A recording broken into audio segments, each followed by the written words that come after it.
mamá de todas, amadores de sí mismos. Amadores de sí mismos. Y la otra, amadores de los deleites más que de Dios. Y dentro de las tantas cosas que yo he mencionado acá, mencionamos esta, que es muy complicado para un amador de sí mismo tener a Dios en primer lugar, porque se ama más a sí mismo. Es decir, yo puedo ser mi propio ídolo, no necesito tener imágenes o no. Cuando yo soy más importante que los demás y que Dios, yo soy mi propio ídolo. Y es muy fácil caer en eso. Muy fácil. Entonces yo, a manera de oración, digo, Espíritu Santo, revélanos en dónde están mis afectos, dónde está mi corazón. Porque el riesgo de ser un amador de sí mismo lo corremos todos, indistintamente que se diga que sea cristiano o no. Ese es un riesgo que todas las personas corremos en este mundo. Ahora, si yo te pregunto con nombre propio, ¿tú eres un amador de ti mismo? Seguramente me vas a decir que no. Pero podemos estar engañados. Porque la forma como vivimos la vida y cómo desarrollamos la vida, allí es donde se manifiesta qué tan amador de sí mismo soy. Y otra cosa que dije, y que creo que el ejercicio de hoy nos ilustra un poco lo que estamos tratando de aprender, es que Dios debe ser la fuente de nuestros deleites. Quizás es la mayor lección de todo esto. Dándonos cuenta de todo lo que está pasando, el entorno, los últimos tiempos, las cosas que están pasando, el cumplimiento de la profecía, la reflexión tiene que ser, uy, Dios mío, yo tengo que amarte más, yo tengo que, como decía, la mujer le queda más fácil decirlo, pero es para todos, yo tengo que enamorarme de Dios. Él tiene que ser la fuente de mis placeres, de mis deleites, no yo, no la carne. Y hablamos mucho de que eso se ve mucho en la iglesia del Señor. Las personas que viven la vida en modo vacaciones, en modo placer, en modo deleite. Y que la mayoría de esas personas que están dentro de la iglesia del mundo, usted no puede esperar otra cosa. Pero de lo que decimos en cristianos, el modo vacaciones, el modo deleite, el problema para ese tipo de personas es que Dios se les atravesó del medio, porque normalmente las actividades que tienen que ver con iglesia, con Dios, se realizan los fines de semana, se realizan los puentes, y entonces ahí tienen un choque, es un choque cultural, digo yo, porque es un choque entre el reino de las tinieblas y el reino de la luz, entre Dios y mis gustos y mis placeres. Entonces Dios se les atraviesa a esas personas, y para esas personas Dios es un estorbo, porque les impide de que lleven la vida en ese modo que yo llamo modo vacaciones, modo placeres, modo deleites. Y normalmente esos son los que dicen, si tengo tiempo, haré eso. Voy a un culto, leo la palabra, estudio la palabra. ¿Me entiende? Esto es muy sutil. Usted me puede contestar, ¿usted ama a Dios sobre todas las cosas? Y me dice, sí, porque yo soy cristiano. Pero hay que ver si realmente eso funciona de esa manera. Entonces, repito, lo que estamos tratando de aprender es que Dios no sea la fuente de nuestro deleite. Si la agenda se acomoda a ese pensar, a ese sentir o a ese modo de vivir, porque hay que trabajar para eso. Cuando nosotros hablamos de discipulado, el discipulado apunta a eso. Cuando Jesús dijo, oiga bien las palabras de Jesús, si alguno viene a mí y no me ama más, ahí está la diferencia.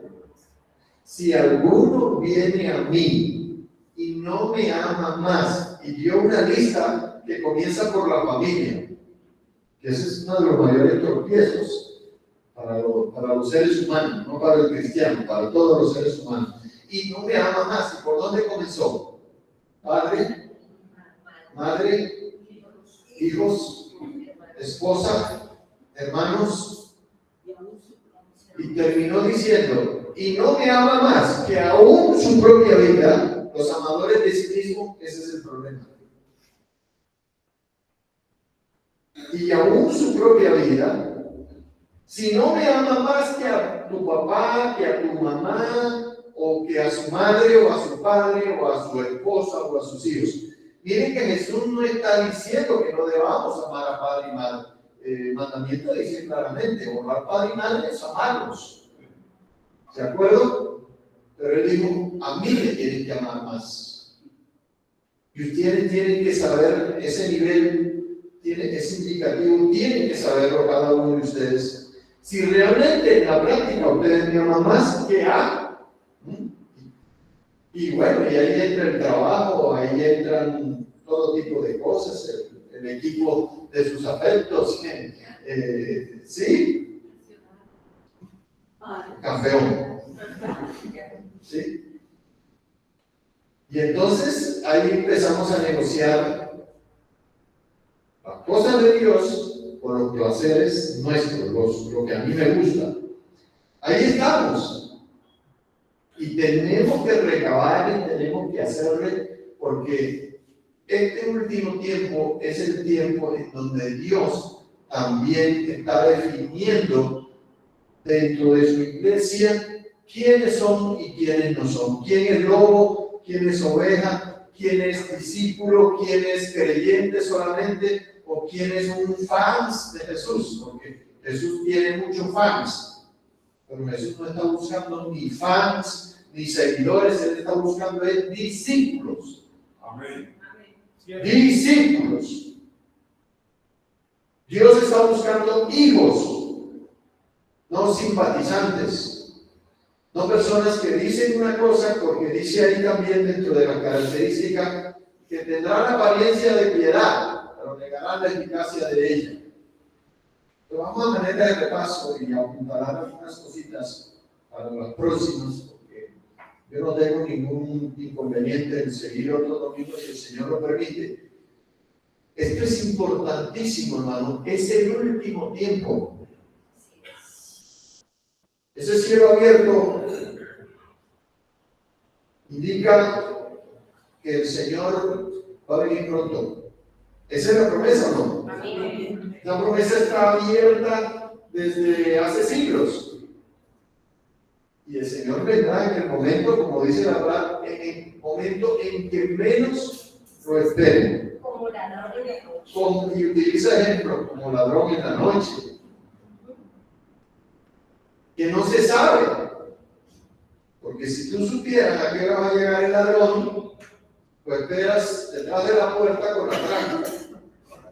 ¿Sí o no? Pero no. Y eso significa que debemos estar preparados y alerta. La parábola de las 10 vírgenes habla de eso. Y habla de un aceite que se refiere a la presencia del Espíritu Santo. Algo voy a mencionar hoy de eso. A las lámparas hay que echarles aceite. ¿De qué sirve una lámpara bonita y bien adornada y no tiene aceite? La lámpara tiene que tener aceite. La lámpara es la vida, el aceite es la presencia del Espíritu Santo.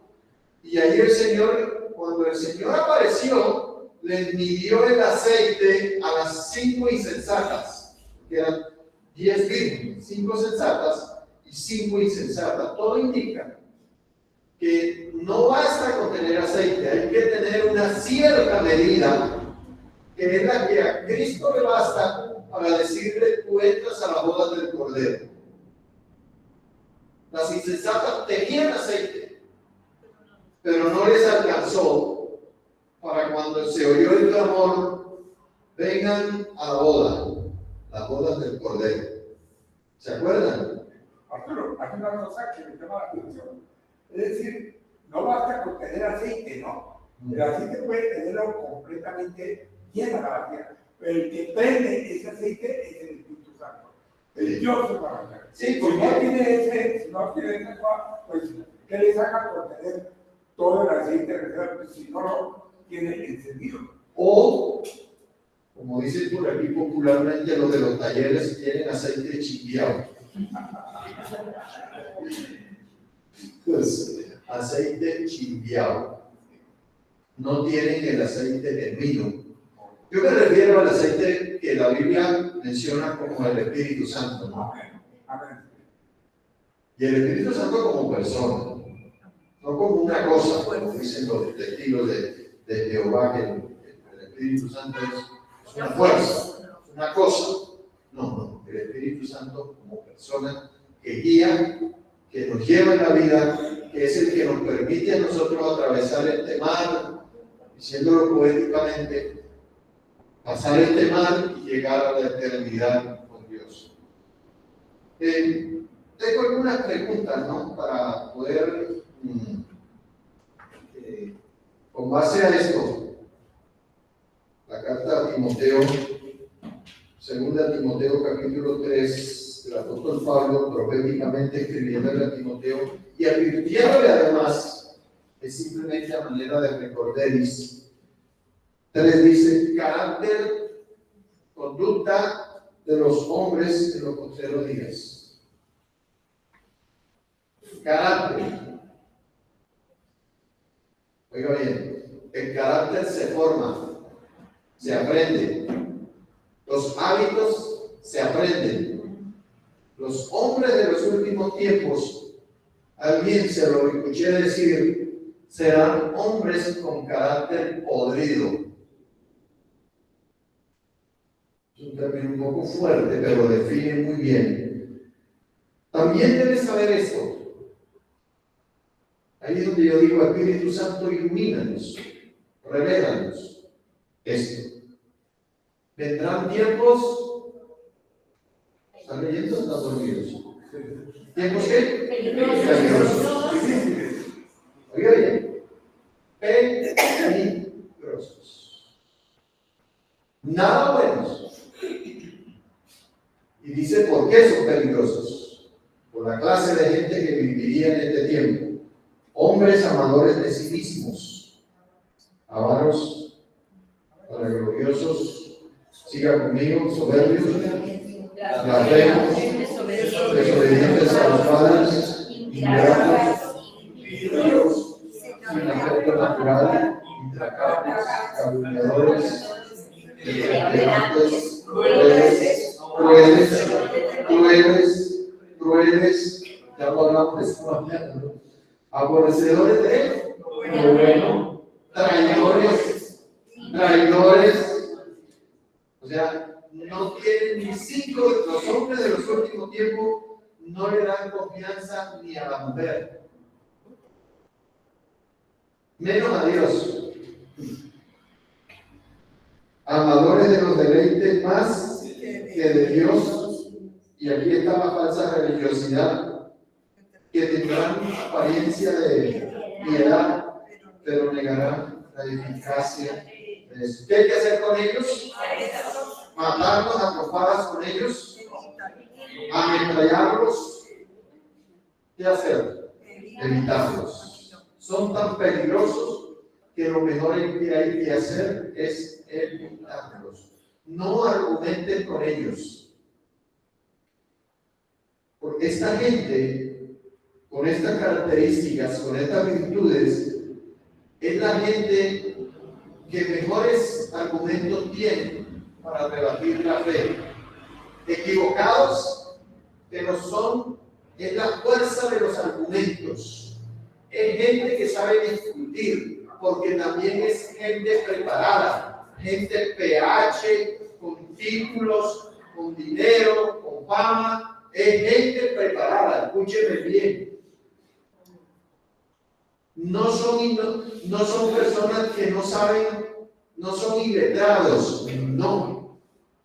Es la gente preparada en las mejores universidades del mundo. Harvard, Nacional, Nacho, ¿cierto? La Modelo. Es que allá está. ¿Dónde se murió este que se murió ayer? Ah, bueno, estudió en Harvard y en la Modelo. Y entonces, ahí se da cuenta el carácter de estos hombres, que dice uno, pero ¿cómo una persona preparada en una de las mejores universidades del mundo sea capaz de hacer lo que hizo? Ah, se da cuenta. Porque siendo de buena familia, teniendo dinero, teniendo posición y mejores títulos, y sin embargo tienen un corazón podrido. Porque así lo define la palabra. Y escúcheme esto, mire hermano. Hombres malos ha habido siempre. A lo largo de toda la historia. Desde Adán para acá todos somos. Porque no hay ni aún, ¿cómo dice Romanos? No hay justo ni aún uno. Y yo me estoy creyendo aquí la mamá de Tarzán de bueno. Sí, yo soy muy bueno. ¿Y qué dice Dios? ¿Quién tiene razón? ¿Dios o yo? No, dice así, no hay injusto ni aún uno. ¿Usted cree que Dios se equivoca? ¿Qué hemos venido diciendo toda esta mañana de Dios? Que Él es sabio, que Él lo sabe todo. Entonces, ¿quién va a engañar a Dios? El que estoy engañado soy yo cuando me creo bueno. Entonces, gente mala ha habido siempre. Pero esta palabra profética encaja es en que no es uno que otro malo por ahí de vez en cuando. Un Nerón, un Hitler, un Chávez, un Pablo Escobar. Esos se han levantado siempre a lo largo de toda la historia. Pero es que aquí no está hablando de un hombre por aquí, de un hombre, no, aquí está hablando de una generación completa, de la cual usted y yo hoy formamos parte. Esa es la característica de esta profecía. Vivimos en medio de una generación peligrosa, porque, como dije, y lo repito, no es que en una reunión hay una cantidad de hombres y mujeres, escúchenme, mujeres también, porque no van a pensar que se van a salvar ustedes. No, este es un término genérico que define a hombres y mujeres con estas virtudes. Imagínense, un solo hombre con todas estas virtudes. No es que hay un mentiroso, que hay un traidor, un infatuado, un implacable, un cruel. No. No es uno por aquí, uno por allá, no. Cada hombre tiene todas estas virtudes. Por eso esta generación es peligrosa. Es por eso. Eso es lo que hace la diferencia. Y eso es lo que el apóstol Pablo proféticamente le está diciendo a Timoteo. Ojo. Imagínense que ya se estaban levantando en la iglesia donde Timoteo era pastor. Ya estaban ahí. Y si ya transcurrieron 2000 años, dígame qué queda. Por razón, el asunto está así. Y uno ve el entorno, usted tiene que ser un observador del mundo en donde usted le ha tocado vivir. Y usted se da cuenta que la palabra profética tiene razón. Por las noticias que vemos, por lo que oímos, por lo que nos pasa cada día. La inseguridad rampante, no hay nada que dé confianza. Y Dios está buscando es que nos demos cuenta que el único digno de confianza es Él. Amén. Y que aún en medio de este tiempo peligroso, Él te va a guardar. Él te guarda. ¿Por qué estás vivo? Porque por la misericordia. No es por tu astucia. No contaban con mi astucia, como eso se lo hacía el chavo, pero para nosotros no vale. Para nosotros vale de que nosotros vivimos, nosotros estamos aquí vivos hoy por la pura misericordia del Señor, no más. Amén. Así tomemos todas las prevenciones, andemos en carro blindado, le ponemos alarma a la casa, la chapa, todo lo que usted quiera. Salimos tratando de no estar de noche por allá a la una, porque ¿qué hace un cristiano a la una de la noche chapinero? No sé. Entonces, minimizamos los riesgos, ¿no es cierto? ¿Cómo dices? Buscando lo que no se le ha Ah, sí, buscando lo que no se le ha perdido y a veces pierden la vida. Entonces, la inseguridad campante es porque la clase de gente con apariencia de piedad, bien bonitos, bien perfumados, bien encorbatados, usted los encuentra incluso dentro de las iglesias de todo tipo. Llámese musulmán, católico, cristiano, donde usted, este tipo de personas están dentro de cualquier institución religiosa que usted pueda encontrar. Así es. Judío. Entonces, pero para nosotros, como cristianos, es un privilegio vivir en esta generación. Porque es la última, según las Escrituras y otras profecías más. Porque es la última para demostrarle al mundo que aún en medio de una generación maligna y perversa, nosotros podemos ser fieles a Dios. Se puede vivir la vida cristiana. Se puede creer en Dios con todo lo que eso implique. Persecución, muerte, porque esta gente es capaz de matarte. ¿Sabían? Esta gente con esta característica es capaz de pegar un tiro en la cabeza o en el corazón o descuartizarte como encuentra uno por ahí a toda hora, porque esas son las noticias, porque esta generación es capaz de eso, descuartizar a una persona, comérsela como los antropófagos Y no se les da nada. y no les da nada. Como decías tú, dejar a la mamá tirada sin problema, no les da nada. Cogerle y ahorcarle y meterle en una maleta y echarla por ahí en una caneca de basura. Miren, que este tipo de personas da para hacer cualquier, y cosas peores. Y cosas peores. Arrancarte las uñas, los pelos, la lengua, sin ningún problema. Y reírse además, porque para eso está Hollywood, para recrear todo este tipo de personas, de mentalidades. Hay entidades que se ocupan de eso. Las telenovelas, los realities, todo eso va formando hasta llegar al punto en que tú creas que eso es normal.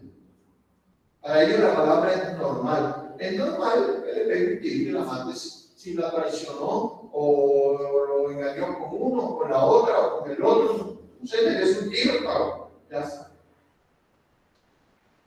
Porque no tiene misericordia. No, y temor de Dios ni se diga. ¿Verdad? Hay preguntas que tengo. Por ejemplo, esta. ¿Cómo viviremos, o en el peor de los casos, sobreviviremos en medio de una generación sobre la tierra maligna y perversa? ¿Cómo? Esa es una pregunta que tenemos que hacer, porque tenemos que encontrar soluciones. Bueno, ya el Señor nos dio algo, evítalos. Entonces, para poder evitar este tipo de gente sutil, inteligente, que sabe planear las cosas, cranear las cosas para la maldad, ¿cómo usted no puede caer incautamente en sus manos? Entonces también tenemos que ser más inteligentes y más sagaces que ellos. Pero eso no es un don natural. Para usted identificar este tipo de personas, a usted no le basta con ser inteligente y ser capaz. No basta. No sirve. Porque no lo va a poder descubrir. Porque usted además, si no tiene la capacidad que Dios nos da para poder identificarlos, usted es incauto y usted puede ser como ellos mismos. Aunque no le pegue un tiro a nadie. Yo puedo ser el más cruel sin haber matado a alguien, ¿o no? Despreciando. Ahí está el ejemplo que nos dio el ejemplo borrado esta mañana. No le abro la puerta a mamá y ya soy tan asesino como el que anda con un cuchillo y un revólver en la calle.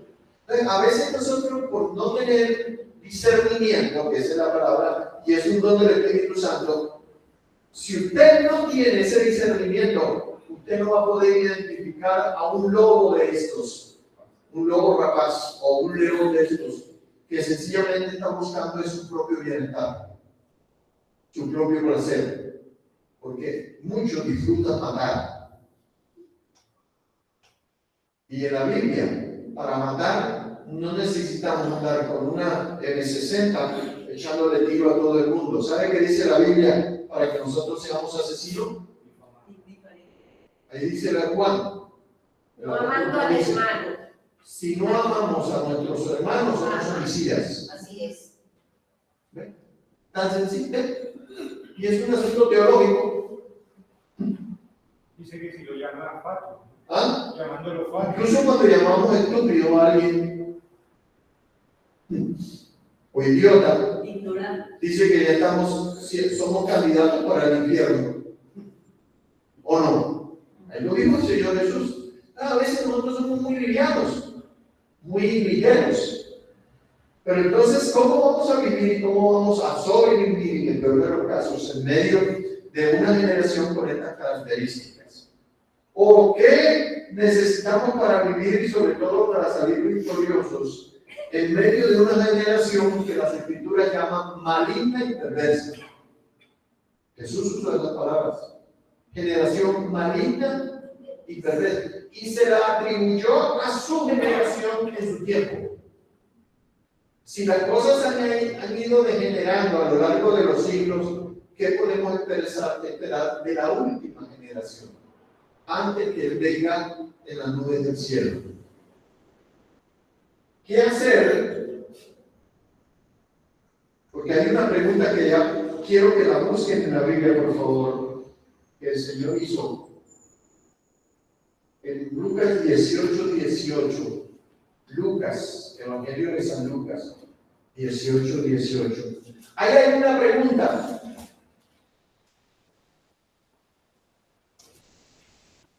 Y cuando venga el Hijo del Hombre, está dando por sentado que viene. Hermano, mire, Jesús viene o viene. Hay algunos que están orando para que no venga para poder seguir en sus pecados. Pero la garantía aquí es, según la palabra, Jesús viene pronto. La Biblia termina con esa promesa. Él viene pronto. Pero viene la otra pregunta. Y cuando venga el Hijo del Hombre, ahí viene la pregunta, ¿hallará fe en la tierra? Ay, Dios mío. Y entonces yo que estaba meditando sobre este tema, me puse a preguntar, bueno, ¿y qué será lo que estará pasando en nuestro alrededor o en nuestras vidas, en nuestro corazón, para que la fe se muera?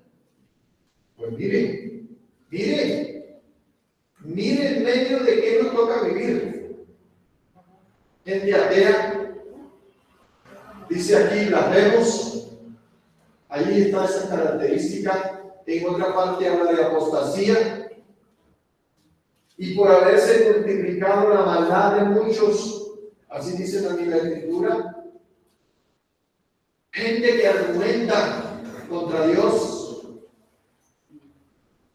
gobiernos enteros legislando en contra de la palabra de Dios, como ocurrió hace poco en Egipto, hace menos de meses, 3-4 meses atrás.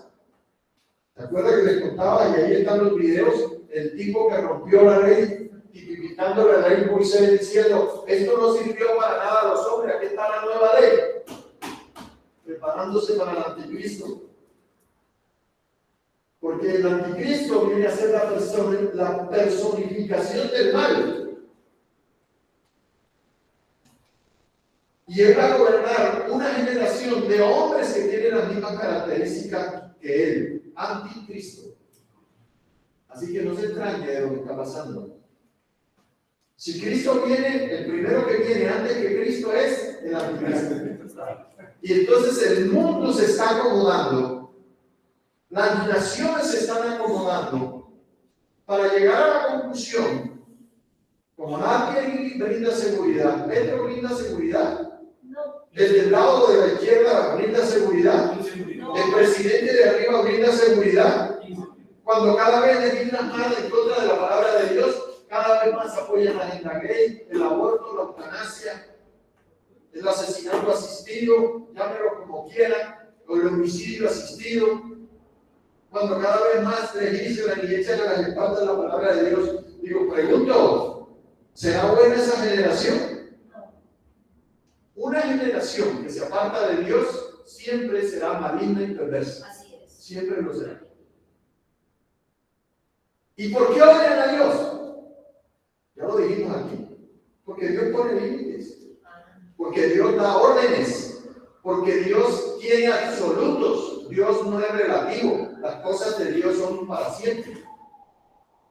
Si Él dice no matarás, eso no era para hace 40 siglos. No, eso es para ayer, para hoy, para nosotros. Porque el corazón del hombre siempre ha sido humano. Porque Dios es de Adán para acá. Porque Dios es veraz y nunca. Porque Él tiene la razón, hermano. Porque sé que tiene la razón. Porque Él es el que nos conoce, sabe nuestra condición, así lo dice un salmo. Se acuerda que somos polvo. Pero nosotros nos creemos la fuente de toda sabiduría, la fuente de todo poder. Nosotros podemos manejar el mundo como mejor nos parece. Tú, Dios, quédate allá en tu lugar, cuando te necesite, te llamo. Y después que arregles el problema, te vas a tu lugar otra vez. Eso es un religioso. Eso es lo que define un religioso. Sea católico, musulmán, judío o cristiano. Porque los religiosos están en todo lugar.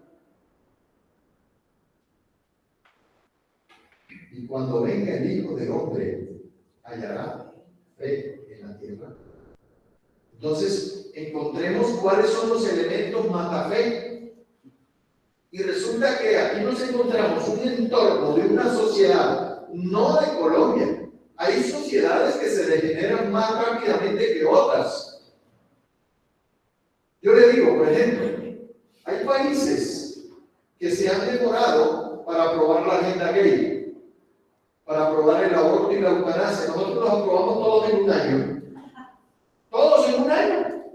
Estamos tan adelantados, más que Holanda, más que Francia, más que los pervertidos españoles, más que los pervertidos italianos, más que los pervertidos estadounidenses, que aquí todo lo aprobamos en un solo año, en una sola legislatura.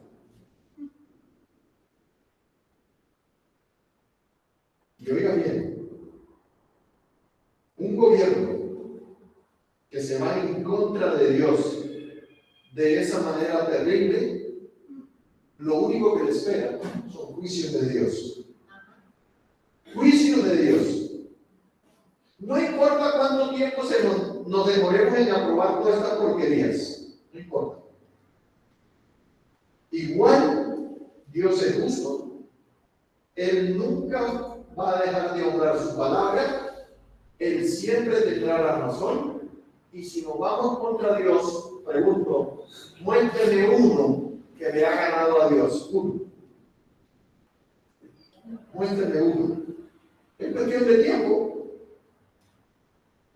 Así como Dios está haciendo juicios en Turquía y en Siria, nosotros estamos, como dice la palabra, acumulando ira sobre ira.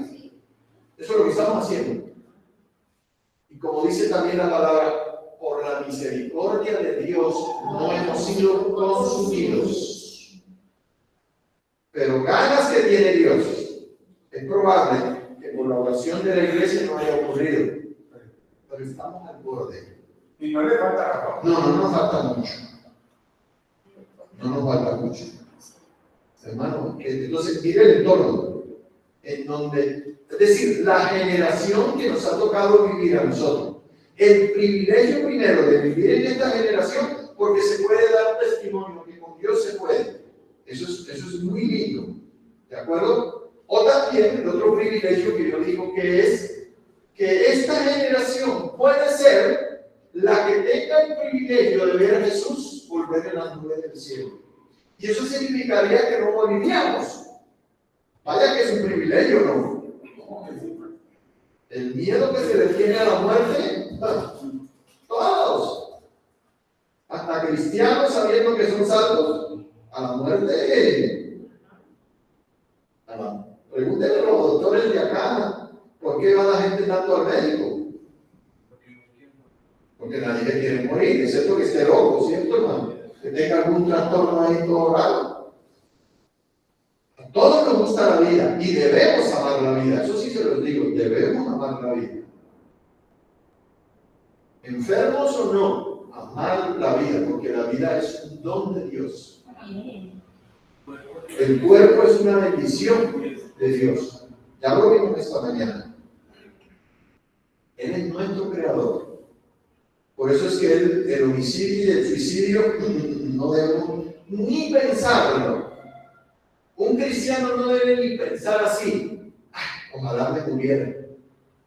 Esos pensamientos llegan, a mí me han llegado. Sobre todo ahora últimamente, después del infarto.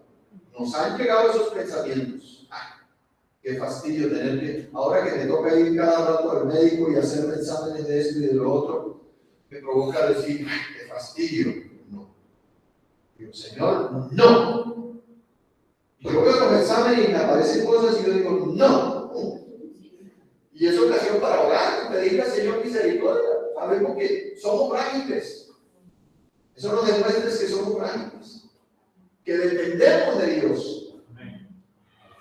No de nuestra propia sagacidad, como estos hombres que aparecen aquí descritos en la Biblia.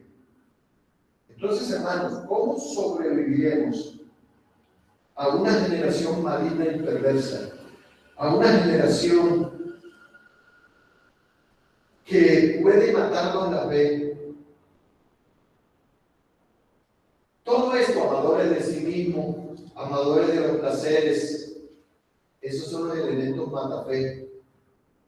No estudiar la palabra, no meditar la palabra. Hoy, en nuestro entorno cristiano, eso hay palabra así, hermano, miren, así. Pero palabra de Dios realmente, como dicen los curas, palabra de Dios, no. Palabra de hombre, sí. Y hoy cuando tenemos las escrituras traducidas casi que a todos los idiomas y en todas las versiones hay un aparatico que se llama móvil.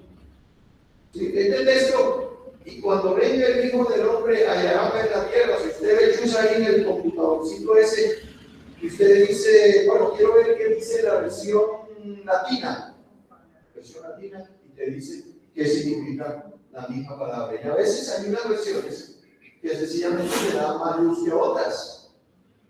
Yo uso la Reina Valera porque es la que más comúnmente uso. Pero quiero decir, esta generación que tiene la oportunidad de tener la palabra de Dios en todas las versiones y encontrarla donde quiera que vaya, cosa que no teníamos hace 40 años. Hace 40 años, si usted quería Biblia, tenía que cargar un mamotreto con una Biblia, o más pequeño si se quiere. Pero ya hoy no, ya uno ve en la iglesia que las personas se aburren por un libro así de grande como este. Los cansa. Están chuecos de lado porque lo cargan en el hombro y van así. ¿Me entiendes? Entonces los aburre. Las señoras tienen los bolsos llenos de todos, zapatos, calzones, toallas higiénicas, perfumes, ¿qué más tienen? Dígame qué más tienen. Cremas y desodorantes de todo tipo. La billetera. Y la billetera, pero es la que menos usan. La billetera, pintalabios, tarjetas. Y usted revisa y no encuentra nada de eso. No encuentra las mujeres cristianas, porque la tienen en el celular. ¿Me entienden? Y ahí resulta que en un celular, el más pequeñito tiene las mismas versiones que el celular más grande. Es decir, que esta generación, que es la maligna y perversa, tiene toda la posibilidad de tener la palabra de Dios a cada momento y a cada instante, y es la que menos usa. Y es la que sirve para esta vida y para la otra vida. Entonces, ¿cómo vamos a sobrevivir si es el peor de los casos? Porque no deberíamos estar sobreviviendo la vida cristiana, ¿o sí? Aquí deberíamos estar viviendo la vida cristiana a tope, a plenitud. Porque Dios ha dispuesto todo para que aún estando Nerón en el poder, Hitler en el poder, haya un remanente por ahí, fiel al Señor. ¿Cuántos son? 7,000 que no han doblado sus rodillas a Baal. 7,000 o 5. 7,000. ¿Entiende usted? Sobrevivir en esta generación maligna y perversa a mí me habla mucho de la fidelidad de Dios. ¿O no? ¿De qué me sirve creer que Dios es fiel y no soy consecuente a eso? Tendré mis problemas, mis errores, mis desvaríos, los puedo tener, y ustedes me conocen, pero yo sé que Dios sí me puede guardar del horno de fuego. Ahí tenemos ejemplos: Daniel, Misael, Azarías y el otro, se me olvida siempre, Ananías. ¿Qué hicieron en medio del horno de fuego? Creer en el Señor. Y aún dijeron, y si aún no lo quiere salvar, no vamos a dejar de creer en Él. Así debe ser nuestra actitud. Si aún aparece Nabucodonosor, o Nerón, o los Césares, ¿qué hacemos? O Faraón de Egipto, tratando de echarnos al mar, ¿qué hacemos? Ahí estuvo la fidelidad de Dios. ¿Y Él ha cambiado? ¿No es el mismo ayer, hoy y siempre y por todos los siglos?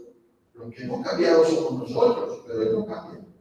Ni cambia su palabra, ni cambia sus promesas. Y si aún nos cortan la cabeza, porque a todos los que yo sepa, todos los apóstoles los mataron. Hebreos dice. A los profetas los mataron. ¿Usted sabe cómo murió Isaías? ¿Usted sabe cómo murió el profeta Isaías?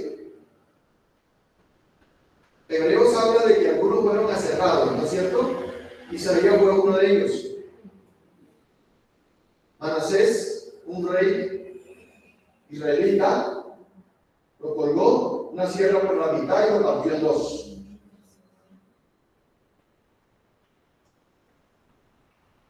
Pablo, Pedro, el único que se murió de viejito, pero estaba preso en una cárcel, fue Juan.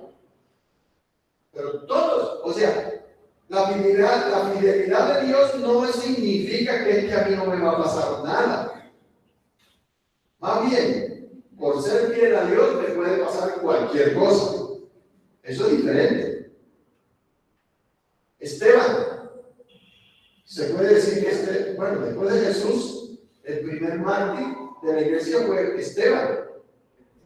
Y lo apedrearon los de la Nacional. Bueno, para eso, para tirar piedras. Ya la Nacional le gana los de la Pedagógica y los de la Distrital. Son campeones en tirar piedras. Pero los campeones en tirar piedras eran los judíos. David sabía tirar piedras, pero él sabía a quién tirárselas, a los Goliat, que son los que se parecen, los Goliat son los que se parecen a los hombres de los últimos tiempos, los de la última generación. Porque Goliat era un tanque de guerra, ¿sabían? Goliat era lo humanamente más poderoso que podía haber. Era peligroso, temible, violento, asesino, grandote. Por eso David no tenía ninguna posibilidad de fallar. Tenía una cabezota. Entonces David podía hacer así con los ojos cerrados y tirar la guayaba, porque hasta con una guayaba lo podía matar, porque él sabía en quién confiaba. Yo leí algún artículo alguna vez que se llama La Guerra de los Dioses,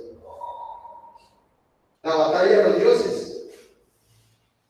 Goliat, ¿qué le dijo a David? Lo maldijo en el nombre de sus dioses. ¿Y qué le dijo David? Tú vienes a mí tantas, pero yo vengo a ti en el nombre de, y hoy te cogeré la cabeza. Ese era cruel, ¿no? Y hoy te cogeré y te mataré y te arrancaré la cabeza. Y yo la pierdo. Bueno, no es la forma como el Señor nos está llamando, porque dice vítalos. Pero me refiero que es una sociedad en la que nos ha permitido vivir el Señor con esas características, con esos grados de maldad y de crueldad, de apostasía, sin temor a Dios, asesinos, impíos, todo lo que usted quiera. Yo lo he visto 1,000 veces. Y a veces puede ser el papá o la mamá que tienen esas características. Jesús dijo, porque los enemigos del hombre serán los de su propia casa. O sea, ¿por dónde hay que arrancar? Por la casa. De la que duerme a tu lado, cuídate. ¿No lo dicen? No. Ahí dice claro. Ahí no hay que generalizar. Dice el verbo y dice el tiempo y el artículo. De la.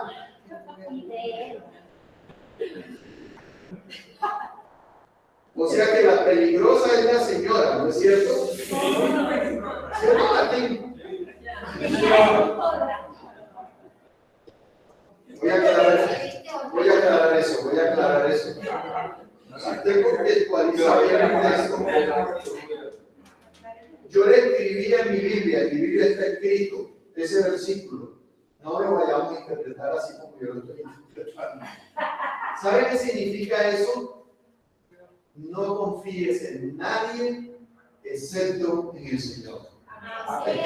Escríbalo en la Biblia. Tenemos un profeta menor, lo que amamos. Maldito el hombre que confía en Dios. Bueno, maldito el hombre que confía. Vea por el otro lado, ¿no? Maldito el hombre que confía, que le pone el brazo como para que te apoyes. Está queriendo decir el Señor, también en medio de una generación maligna y perversa, no confíes en nadie excepto en Dios. Y eso es lo que significa el texto. ¿Se lo puedo leer completo? Él le gustó. Pregunta. ¿Estás echando alguna vaina ahí? De ninguna manera. No voy a terminar, por hoy. No, dice así, no creáis en amigos, ni confíes en príncipes. De la que duerme a tu lado, cuídate, no abras tu boca. Ahí está claro, ¿no es cierto? Pero piensa, otra vez, hay que leer bien el texto y viene hablando de la infidelidad de Israel y todo el cuento y está queriendo decir el Señor mira, no confíes en nadie. De acá, en nadie. Ni en tu mujer. Y en ese caso, pues también habría que decirle a la mujer, no confíes tampoco en tu marido. Y en el Jeremías 17, ¿cómo es? ¿Quién lo tiene? Jeremías 17.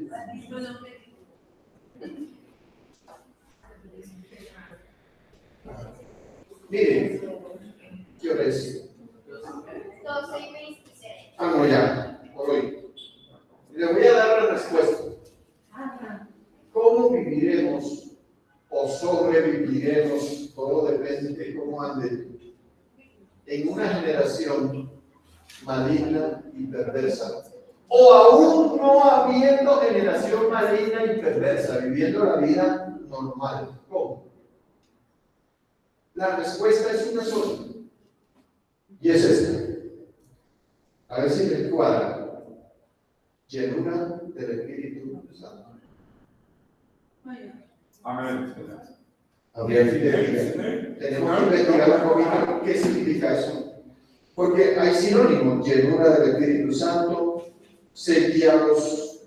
Esta sí me gusta porque habla de que debe haber algo o alguien, en este caso alguien, que nos guíe, que nos oriente y que nos indique. Ahí está el peligro. Y eso es el discernimiento, porque el discernimiento, ¿qué es? Un fruto del Espíritu. Es un don del Espíritu más bien. Discernimiento. Y me refiero a discernimiento de espíritus. ¿De acuerdo? Discernimiento de espíritus. Porque si usted no discierne, como Jesús lo hacía, cuando estaba por ahí delante de las piedras esas que él tenía a su lado, y dice la palabra que él conocía los pensamientos de los corazones de los judíos de su tiempo. A ese estilo me refiero. Si usted no tiene esa capacidad que Jesús demostró, que Pablo demuestra, que Pedro demuestra, que hay que tener para poder discernir quién es el que está moviendo la manija de la persona que usted tiene bien vestida y bien bonita y bien perfumada delante, pero que es cruel sobremanera. Si usted no tiene este don del Espíritu Santo, usted no va a poder sobrevivir. Usted va a ser llevado así, como hace la internet con los jóvenes y con la cultura de hoy. Porque esa generación maligna y perversa es la que más consulta el internet. Porque ese es un maestro para muchas personas de eso. Es lo que guía la vida. Por eso hay que tener discernimiento de espíritus. Entonces, ser guiado por el Espíritu. Otra, plenitud del Espíritu Santo. Otra, bautismo en el Espíritu Santo. Y para ser una persona que pueda ser guiada por el Espíritu Santo, tiene que nacer de nuevo. Juan 3. No lo vamos a buscar hoy, pero lo digo, vamos a explorar más adelante. Es decir, una persona, para que sea realmente espiritual, no religiosa, tiene que nacer de nuevo. Y ahí dice Juan, capítulo 3, que los que son nacidos de nuevo, es decir, del agua, bautismo en agua, y del Espíritu, bautismo en el Espíritu Santo, esos son guiados por Dios. Y son hijos de Dios. Entonces, aquí aparece la diferencia entre lo que es un religioso, 100% religioso, como Nicodemo, como el mismo Nicodemo, como Cornelio, como la mujer samaritana, como el hombre ciego de nacimiento, que eran judíos, tenían religión, pero no habían nacido de nuevo. Entonces, y este es ahí donde aparece el engaño satánico más tenaz sobre los hombres, que porque van a cierto lugar o abrazaron cierta religión, ya están directos para el cielo. No. Aquí dice claramente la Escritura que tenemos que nacer del agua y del Espíritu para ser espirituales y para ser guiados por el Espíritu Santo.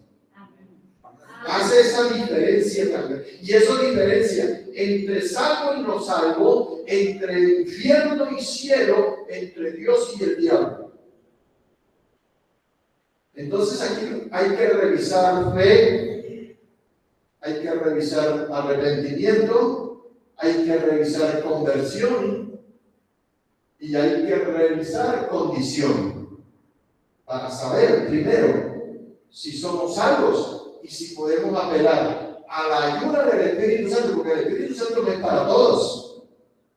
Ahí lo dice el Señor claramente, que el mundo no puede recibir ese Espíritu, porque ni lo ve ni lo conoce. Pero uno con una mentalidad rendida, un un corazón rendido a la guía del Espíritu Santo, sí tiene la capacidad o el discernimiento para saber en qué estoy y en qué ando. ¿Y quién me guía? Y si no me quiero equivocar, pues como dije, esa necesito la guía del Espíritu Santo. El Espíritu Santo es el único que te puede prevenir de un peligro. El único que te puede discernir que las palabras que tú estás oyendo son quien habla ahí detrás. A Pedro, es que el mismo, ahí está un ejemplo el Señor con Pedro. ¿El Pedrito era discípulo del Señor Jesucristo o no? Y si usted quiere, era de los mejores. Aunque el mejor era Judas. Tiene la mentalidad de Judas, tiene la mentalidad de Pedro. No era cualquier cosa lo que el Señor le tocó. Judas, Pedro y Santiago y Juan no son nada diferente a lo que es usted y yo. Nada diferente. Es más, yo veo en Santiago y Juan a uno de los amadores de sí mismo que buscaban la fama y buscaban el poder y buscaban. ¿Qué le dijeron al Señor? Y mandaron a la mamá. Señor, que en tu reino mi hermano a la izquierda y yo a la derecha, o yo a la derecha y yo a la izquierda. Dígame si eso no es una pretensión satánica en donde una persona simplemente está buscando la fama y el reconocimiento. Ahí está. A Jesús le tocó vivir en medio de una generación maligna. Mire, la generación de Jesús es tan maligna y peligrosa como la que estamos viviendo nosotros hoy. Y sus discípulos lo están demostrando. Pero es necesario, Jesús les estaba hablando, les estaba enseñando, que yo vaya a Jerusalén y sea muerto y resucitaré al tercer día. Y pero Pedrito con buenas intenciones, vea las buenas intenciones de Pedro. Y mire quién le está hablando ahí detrás.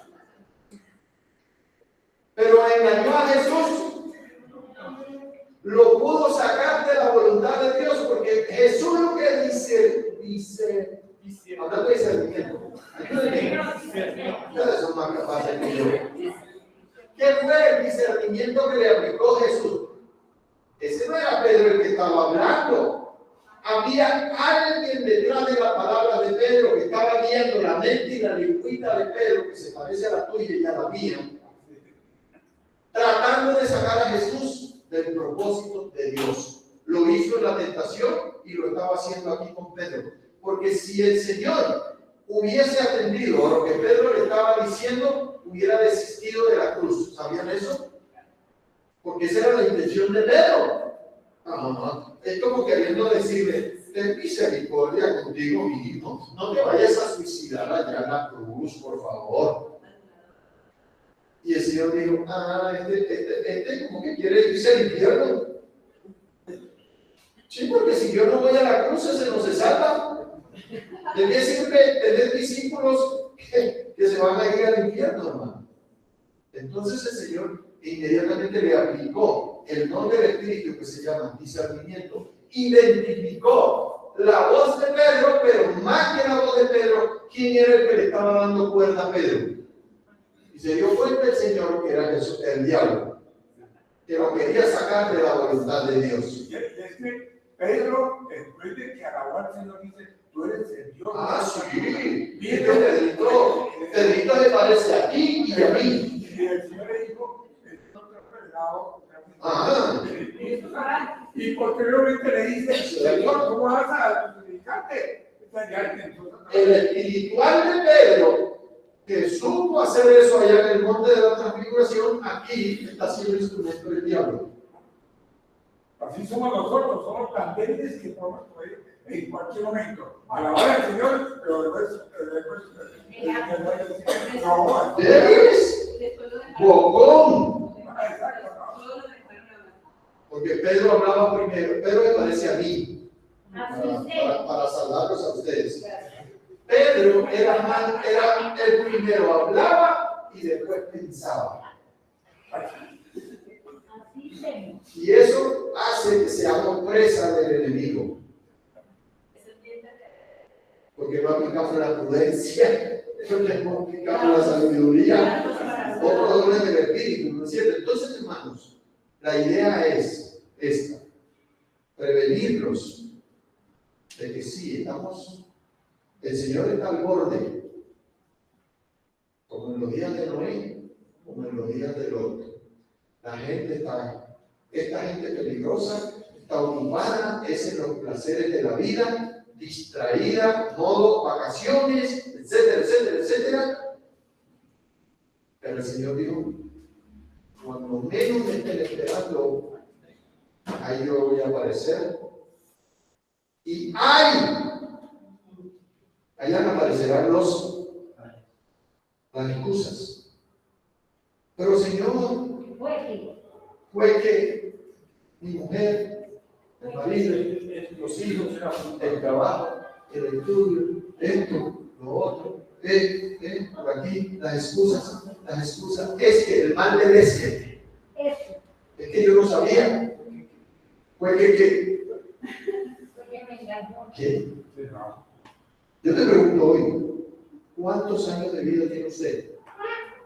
¿Sabe qué significa años de vida? Es cuántos años de oportunidad te ha dado el Señor para acercarte a Él, entregarle su corazón y decirle: Señor, no sirvo para nada, soy una porquería, lávame y límpiame y sáname y sálvame. Si no llegamos a eso, salvación no hay. No importa que haya estudiado usted, ni qué apellido tenga, ni qué familia tenga, ni qué trato viva, ni en qué nación viva, ni de qué color son sus ojos y sus pies. No importa. Según la Biblia, por cuanto todos han pecado, todos, te incluye y me incluye, están destituidos de la gloria de Dios.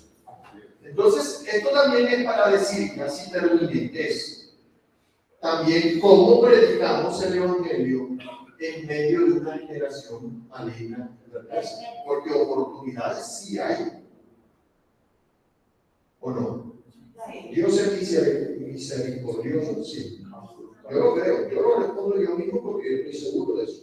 Entonces, en medio de una generación maligna y perversa, no solamente es para vivir la vida y cómo sobrevivir, si es el peor de los casos, sino también cómo predicar en medio de una generación maligna y perversa, como la del apóstol Pablo, como del apóstol Juan, con los neones de por medio, con todo el andamiaje de los judíos y el catolicismo detrás, con la hoguera y la Inquisición, matando cristianos por diestra y siniestra, imponiendo religión con la espada y con la sangre, como nos ha pasado, como somos lo que somos como nación, porque hay que revisar todo esto.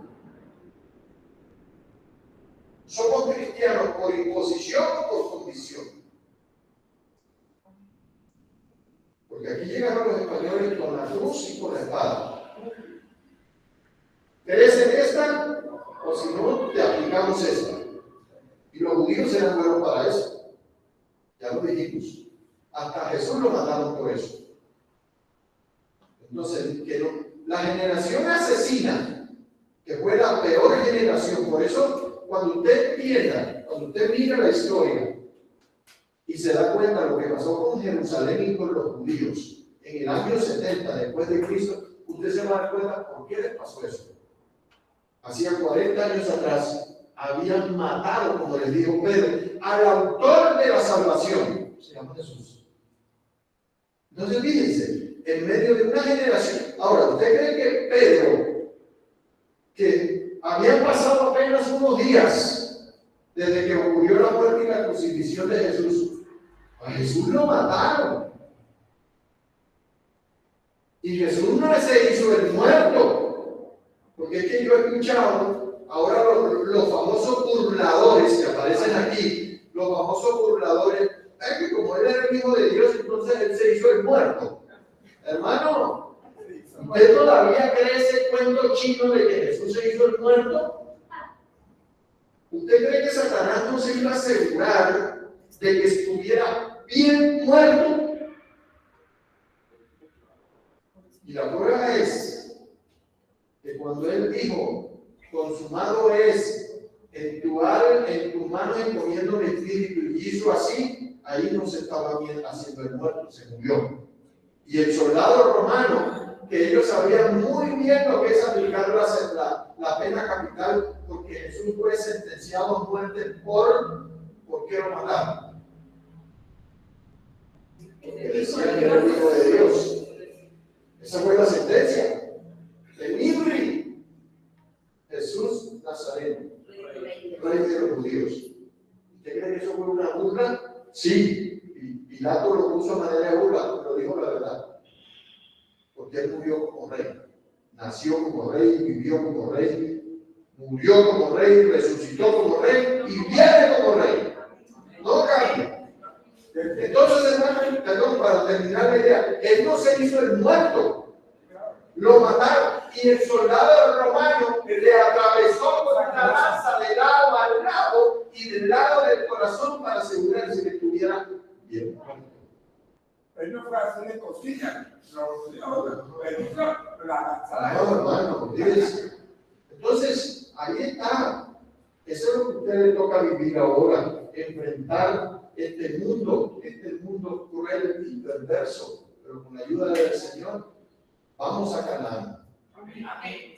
A pesar de los filisteos, de los cananeos, de los amonitas, de los moabitas, a pesar de los amalecitas, a pesar de Og y Seón, a pesar del diablo, a pesar de las murallas, a pesar de Jericó, a pesar del río, a pesar del mar, vamos a la tierra prometida. Vamos a estar en pie, por favor.